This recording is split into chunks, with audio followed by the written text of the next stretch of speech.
Une dame qui se distingue tant par son teint clair que ses convictions. Voilà, Eugénie, pour se déterminer. Eugénie est une très belle personne, une très très belle âme, une personne très très sensible à la condition de son prochain. Moi, elle m'a raconté dans son bureau avec beaucoup d'émotion des soutiens effectifs, humains, qu'elle a eu à apporter par exemple à des étudiants non sénégalais qui se sont retrouvés quasiment dans la précarité ici à Dakar. Elle m'a raconté très souvent des femmes dont elle a presque raccommodé la vie, qu'elle a aidé à se remettre debout.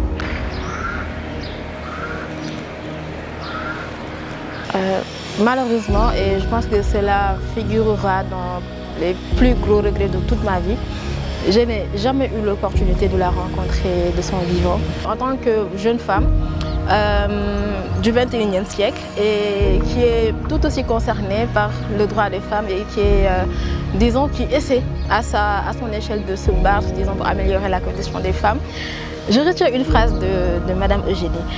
Je pense qu'elle a dit que ma parole est un droit que j'exercerai.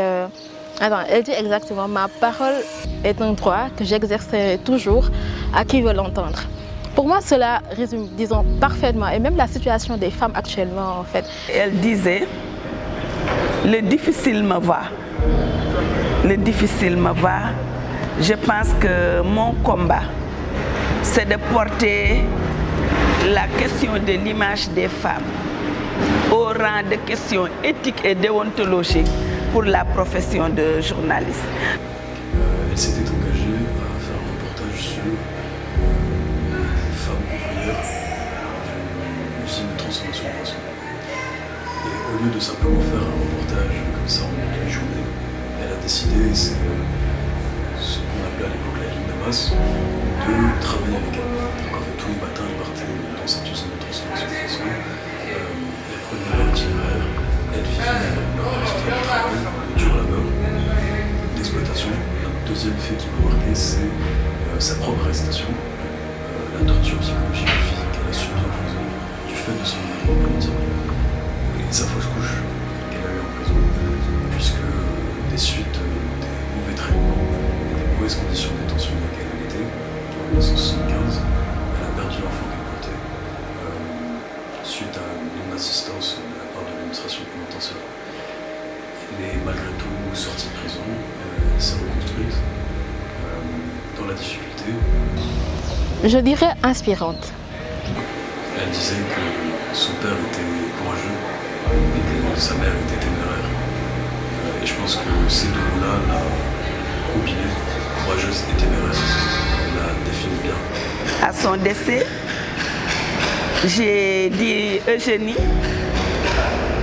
te voilà consensuelle jusqu'au bout. Tu es née d'un père musulman, d'une maman chrétienne. Tu es décédée un dimanche. On t'a rendu à ton Seigneur le vendredi.